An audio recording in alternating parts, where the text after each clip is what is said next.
Dalam pertemuan bersama dengan para pemimpin redaksi media massa dan juga konten kreator, Presiden Jokowi menyampaikan akan cawe-cawe dalam pemilu 2024 mendatang. Meski disebut masih dalam koridor kepentingan bangsa dan negara, kata cawe-cawe disebut istana guna memastikan pemilu berlangsung jujur, adil, dan juga demokratis. Namun meski demikian, khawatiran publik juga masih mengemuka soal kecondongan pilihan presiden pada calon-calon tertentu. Jadi apa sebetulnya makna cawe-cawe versi presiden dan apa pula pesan yang disampaikan presiden ke publik dengan menggunakan kata cawe-cawe ini. Dan untuk mengkonfirmasi serta menganalisanya sudah bersama kami pertama tenaga ahli utama KSP Ali Mohtar Ngabalin. Assalamualaikum, selamat malam. Bang Ngabalin, apa kabar? Selamat malam, Assalamualaikum warahmatullahi wabarakatuh. Waalaikumsalam. Waalaikumsalam warahmatullahi Umam. wabarakatuh. Assalamualaikum. Dan yang berikutnya adalah Direktur Eksekutif Indo Strategik Khairul Umam, Mas Umam. Selamat malam, apa kabar? Selamat malam Mas Bram, selamat malam Bang Ali. Baik, saya langsung saja kalau begitu ke Bang Ngabalin. Jadi sebetulnya mengapa kemudian memakai kata cawe-cawe ini kan artinya ikut campur begitu. Kalau saya mengutip KBBI mengatakan bahwa mengikut sesuatu yang sebetulnya bukan menjadi urusannya begitu. Kalau misalkan pertimbangannya adalah presiden memastikan jalannya demokrasi secara lancar, bukankah itu menjadi tugas utamanya begitu Bang Ali?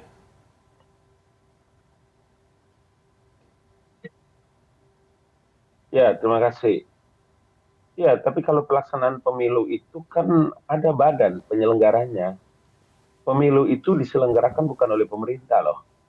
Pemilu itu dilaksanakan oleh badan independen atas perintah undang-undang, komisi yang namanya Komisi Pemilihan Umum. Ada badan pengawasnya, Bawaslu namanya. Ada DKPP-nya. Di samping masyarakat juga akan melakukan kontrol pengawasan Baik. secara luar biasa kan. Hari ini tidak ada orang yang bisa bersembunyi di balik kecurangan. Karena itu kalau kita mesti tahu bahwa Pak Jokowi ini orang Jawa, orang Solo. Saya banyak bertanya kepada orang tentang istilah cawe-cawe. Cawe-cawe itu hanya dipakai dalam hari-hari orang Jawa yang pakai itu istilah itu. Tetapi di dalam kamus besar bahasa Indonesia yang tadi Anda sebut itu dia ikut serta dalam membereskan, dia ikut serta dalam membicarakan, beliau ikut serta untuk bisa mengatur. Mengatur apa? Ingat, Presiden mengatakan bahwa dalam hal capres dan cawapres itu atas ketentuan undang-undang itu dibicarakan, ditetapkan oleh partai politik dan atau gabungan partai politik. Baik. Berarti cawe-cawe yang terus dan akan dibicarakan selain dari pernyataan Bapak Presiden itu adalah ikut serta membicarakan bagaimana ke depan agar pemilu ini bisa berjalan dengan baik, tidak mengulangi periode-periode lalu yang sungguh sangat membelah masyarakat dan umat di tengah ini. Maka sebagai seorang kepala pemerintahan dan kepala negara menjadi sangat amat penting untuk beliau mengingatkan ini kepada teman-teman yang sekufu, teman-teman yang berkoalisi dalam pikiran dan pandangan Presiden untuk pemilu 2024. Bang Ngabalin, kalau begitu mengapa kemudian menggunakan kata cawe-cawe, tidak menggunakan kata memastikan bahwa ini akan berjalan lancar sesuai dengan perintah undang-undang yaitu jurdil dan juga demokratif begitu. Kenapa kemudian harus menggunakan cawe-cawe yang bisa dimaknai beragam oleh publik? Iya, publik aja, publik yang mana? Kalau ini kan tadi saya bilang orang Jawa, orang Solo menggunakan istilah cawe-cawe itu ya normal di bangsa kita ini. Orang saya aja hari-hari ada di Istana Negara. Saya asal dari Buton, Wanci, Sulawesi Tenggara sana. Mamaku dari sana. Saya orang Papua, orang Kei. Kami punya darah Bali juga hari-hari. Saya mendengar istilah-istilah Jawa itu sampai saya juga sudah bilang nyuwun sewu, matur nuwun, macam-macam. Dan itu biasa, istilah terbuka di ruang publik kan. Baik. Yang saya sekarang dari pagi sampai dengan malam ini terus berkomunikasi, diwawancarai dan membicarakan perkara ini dengan banyak stasiun TV, online dan macam-macam. Apa masalah dari istilah cawe-cawe itu? Ada hal apa yang menggugah kita semua? Seakan-akan ini runtuh ini Republik ini dengan istilah cawe-cawe yang keluar dari mulut Presiden. Itu yang saya kira kita perlu memberikan pencerahan kepada masyarakat. Oke, Gitu. kalau begitu saya akan menanyakan tanggapan Mas Umam. Menurut Anda seperti apa? Tepatkah kemudian cawe-cawe dengan definisi yang sudah diklarifikasi begitu oleh pihak istana pagi ini? Ya, sepertinya Pak Presiden Jokowi bermain kata. Akan tetapi kemudian dari kata itu menafsirkan atau menghadirkan tafsir yang sangat beragam. Tadi yang disampaikan oleh Bang Ali Muhtar Ngabalin, saya pikir itu adalah salah satu upaya klarifikasi dari potensi damage yang kemudian bisa terjadi di dalam konteks ruang opini publik. Mhm. Tetapi kemudian ketika kita mencermati istilah cawe-cawe, yang menjadi hal penting bagi kita adalah mengukur konsistensi. Apakah kemudian cawe-cawe yang terjadi saat ini, apakah itu mengarah kepada konteks menjaga netralitas kekuasaan negara, ataukah justru melakukan intervensi dan juga politisasi yang justru berdampak di dalam konteks netralitas kekuasaan negara. Nah, disinilah kemudian ruang publik menjadi semakin tidak menentu. Karena baru pada awal Mei yang lalu, sekitar tanggal 4 atau tanggal 5 Mei, beliau mengatakan secara tegas, beliau tidak akan cawe-cawe dalam konteks capres. Tetapi kemudian hari ini di akhir Mei, di 29 Mei 2023, beliau menyatakan akan cawe-cawe. Memang betul ada penjelasan yang cukup panjang, cawe-cawe yang tidak melanggar hukum, konstitusi, dan lain sebagainya. Tetapi dalam konteks ini ada inkonsistensi di dalam penyampaian istilah itu. Dan inilah yang kemudian membuka ruang tafsir yang sangat beragam. Yang terpenting, Mas Bram, jangan sampai klaim cawe-cawe presiden ini untuk kepentingan bangsa dan negara ini justru hanya menjadi alat pembenaran, alat legitimasi untuk membenarkan manuver politik pribadi, kelompok atau partainya yang atau kelompok-kelompok di lingkaran kekuasaan untuk masuk di dalam konteks ranah politik praktis. Oke. Pak Jokowi menyatakan tidak akan masuk dalam konteks politik praktis. Tetapi kalau misal kemudian kita runut dalam konteks dinamika politik belakangan ini, justru ada keinginan dari beliau yang menunjukkan bahwa beliau ini eksis di dalam konteks politik praktis. Misalnya, Ketua Umum dari Bang Ali sendiri mengatakan akan berkonsultasi secara ketat dengan Presiden dalam penentuan koalisi. Kemudian Ketua Umum PAN, Pak Zulkifli Hasan, menyatakan Pak Presiden Jokowi adalah panglima tertinggi dalam penentuan capres-cawapres. Kemudian muncul sejumlah informasi spekulatif, konon kabarnya ada ketua umum partai yang bertemu dengan salah seorang capres yang tidak sesuai dengan selera kekuasaan, kemudian Oke, baik. Mas Umam, kita konfirmasi ke Bang Ngabalin kalau begitu. Ya, semua itu menjadi hal yang harus kita ukur secara proporsional. Apakah cawe-cawe ini sebenarnya betul-betul komitmen dalam konteks menjaga netralitas negara, ataukah justru sebaliknya menjadi alat legitimasi di dalam konteks permainan politik praktis? Baik, kita akan konfirmasi ke Bang Ngabalin. Jadi seperti apa kalau ada kemudian kekhawatiran ini hanya seakan-akan menjadi justifikasi kemudian kalau ada manuver politik di kemudian hari begitu, Bang Ngabalin? Ya, dalam hal politik orang bernegara, kemudian tanggung jawab kita untuk memberikan pencerahan kepada masyarakat, kita tahu benar kan kemarin secara tegas Bapak Presiden menyebutkan apa? Institusi negara, Polri, TNI, lembaga-lembaga negara yang ada dalam pemerintahan dan lain-lain, beliau bahkan memberikan ketegasan. Harus berdiri netral, kita menjaga demokrasi agar bisa berjalan secara free and fair. Dia bebas, adil, jujur, dan semua orang memiliki kewenangan untuk bisa melakukan dengan itu. Apa yang menjadi persoalan besar dari pernyataan-pernyataan itu? Kalau presiden itu kemudian cawe-cawe, kemudian ikut membicarakan atau ikut menentukan siapa calon presiden, wakil presiden. Presiden itu kan Joko Widodo itu bukan ketua umum partai, bukan presiden yang memimpin partai, bukan. Karena posisi itulah sehingga kalau kita bicara tentang masalah netralitas, apakah ini masa pemilu? Apakah ini jadwal-jadwal agenda-agenda yang telah ditetapkan untuk orang berkumpul pimpinan partai?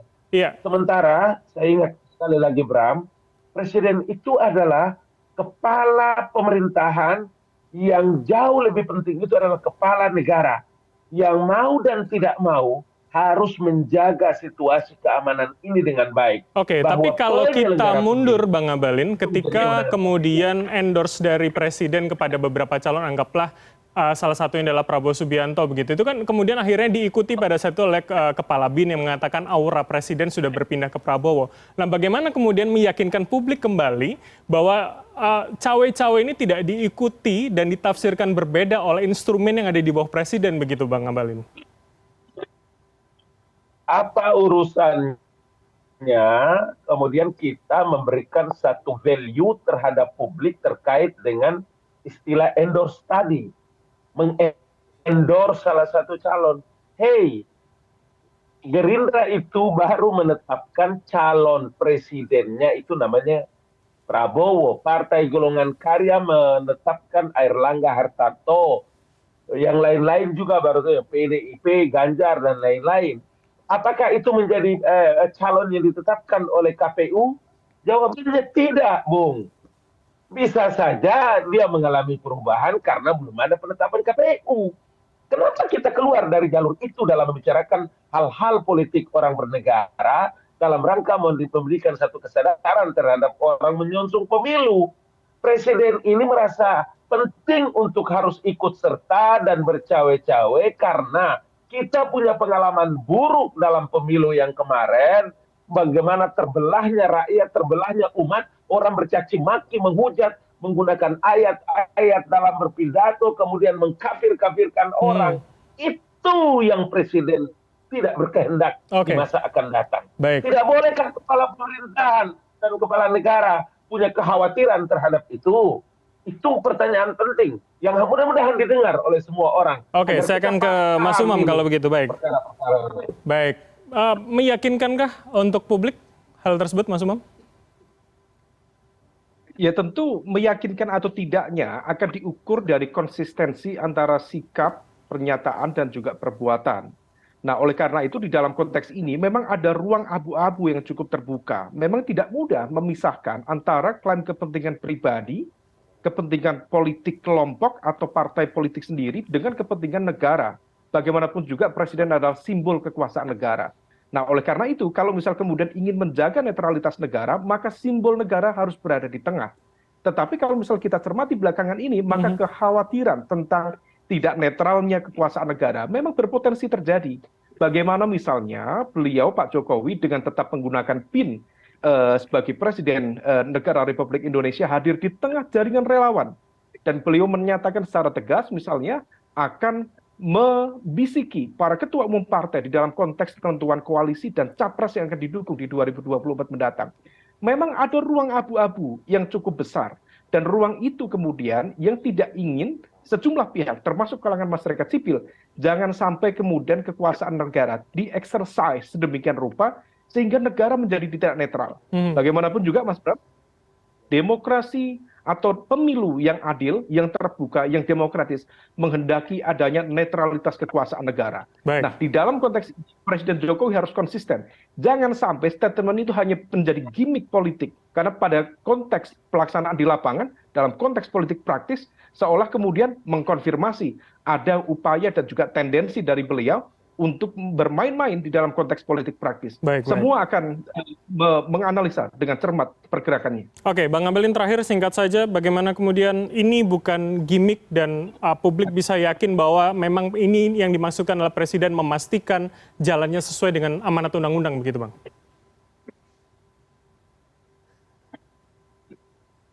Pemilunya tanggal 14 Februari. Untuk memastikan itu, semua orang punya mata, telinga terbuka. Semua orang bisa mengakses media. Semua orang bisa memberitakan itu dalam waktu sekejap. Tidak ada lagi kepentingan pribadi bagi Jokowi. Kecuali waktu pikiran dan tenaga sisa waktu kehidupannya ini dipersembahkan untuk menyelesaikan tugas-tugas negara dan untuk kepentingan bangsa dan negara. Sudah nggak ada lagi urusan pribadi-pribadi di situ. Itu sebabnya kenapa tingkat kekhawatiran ini iya. Tapi kita tidak boleh paranoid kan? Karena semua sistem ini ada. Masa kita tidak percaya dengan KPU, penyelenggara independen? Kita tidak percaya dengan Bawaslu sebagai badan pengawas? Ada DKPP-nya. Masyarakat terbuka loh ini. Alam hari ini tidak ada orang yang bisa bersembunyi di balik kebohongan dan penipuan kalau ada orang berlaku curang. Oke, baik. Inilah yang menjadi perhatian besar Presiden Joko Widodo harus bercawe-cawe. Adakah yang salah di sana? Ada masalah apa sih dengan istilah cawe-cawe ini? Baik, Bang Abalin, kami sudah mendapatkan pesan Anda. Terakhir ke Mas Umam, tidak ada kepentingan bagi Pak Jokowi, jangan paranoid. Itukah kemudian yang memang ingin disampaikan Presiden dalam pesannya? Terakhir, singkat saja, Mas Umam. Iya, bagaimanapun juga konsistensi itu harus kita ukur. Karena bagaimanapun juga terdapat dinamika yang sangat luar biasa di dalam konteks pembentukan koalisi. Kalau misal memang betul tidak terjadi politisasi kekuasaan negara, maka kemudian tidak ada sejumlah informasi spekulatif yang mengatakan bahwa ada ketua umum partai, kemudian dikoreksi kepemimpinannya dalam 1 minggu, kemudian hilang otoritas kewenangannya. Ada ketua umum partai yang konon kabarnya tidak memiliki kedaulatan, yang kemudian siap-siap dia berhadapan dengan di dalam partai. Nah, semua itu harus kita letakkan di dalam konteks kita cermati secara proporsional. Kalau misal presiden netral, tentu semua pihak akan berterima kasih. Karena beliau fokus pada konteks kinerja, legacy, itu yang utama. Tapi kalau masuk dalam konteks politisasi kekuasaan negara, saya pikir itu tidak produktif untuk demokrasi ke depan. Oke, terakhir sekali, Bang Abalin, silakan. Singkat saja, Bang. 10 tahun periode kepemimpinan Presiden Joko Widodo. Saya sudah 6 tahun ada lebih kurang di sana. Hanya dengan itu beliau mau mengorbankan perjalanan panjang yang dia habiskan dalam menyelesaikan tugas-tugas yang luar biasa. Pengakuannya bukan saja dalam negeri, Bapak, tapi di seluruh dunia. Setiap negara di mana beliau datang selalu mendapatkan pengakuan dan penghargaan yang luar biasa. Apakah karena itu kemudian dalam urusan ini beliau mau korbankan? Oh, brother, saya kira tidak. Mari kita berbaik sangka dan insya Allah negeri ini akan baik. Dalam 10 tahun ini kan berbeda apa yang dilakukan oleh Jokowi dalam periode-periode yang lalu. Baik, Bang Abalin. Semua pihak tentu akan berterima kasih jika Pak Presiden bersikap netral, itu yang diharapkan dalam konteks demokrasi.